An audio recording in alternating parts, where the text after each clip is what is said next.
आर्थिक सुनामी आ रही है, भयंकर आर्थिक सुनामी अब आ रही है। उसका कारण है कि हिंदुस्तान का जो प्रोटेक्शन का सिस्टम था, जो इंटरनेशनल इकोनॉमी से एक प्रकार से शॉक अब्जॉर्बर था, उसको बीजेपी ने हटा दिया है। तो एक तरफ से भयंकर आर्थिक सुनामी आ रही है, प्राइसेस बढ़ रही हैं, और ये अभी शुरुआत देखी आपने। ऐसी इकोनॉमिक क्राइसिस आएगी हिंदुस्तान में जो आपने अपने लाइफ में नहीं देखी होगी। ये हो रहा है, इसको आप कोई रोक नहीं सकता है। दूसरी तरफ क्या हो रहा है, हिंदुस्तान के अंदर, सिस्टम के अंदर इंस्टीट्यूशनल रिवोल्ट हो रहा है। तो आप सोचती हैं कि इलेक्शन कमीशन फुली कंट्रोल्ड है। वो 3 साल पहले फुली कंट्रोल्ड है।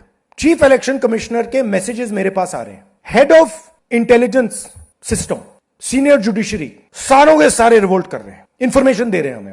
तो जो कंट्रोल का सिस्टम था एक तरफ से, वो कोलैप्स कर रहा है अंदर से, क्योंकि लोगों को दिख रहा है कि जनता का प्रेशर अब ऐसा भयंकर आएगा, अगर हम इस रास्ते पे चलते गए तो हमारे लिए रिस्क हो जाएगा। आप क्या सोचते हो, अगर जनता को मालूम है कि इलेक्शन सिस्टम रिग्ड है और जनता की मतलब इकोनॉमिक प्रेशर, गरीबी, दर्द के कारण जनता में गुस्सा आ गया, आप क्या सोचते हो कि इलेक्शन कमिश्नर को डर नहीं लगेगा कल क्या होने वाला है? तो अब क्या हो रहा है, सिस्टम अंदर से ऐसे हिल रहा है पूरा।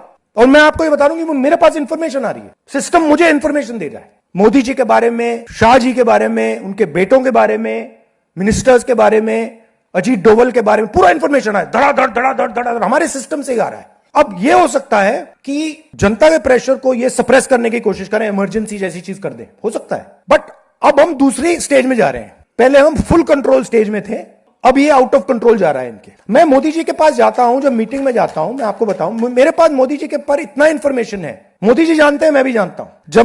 जब मैं उनसे मिलता हूं, भैया आंख में आंख लगाना रहा,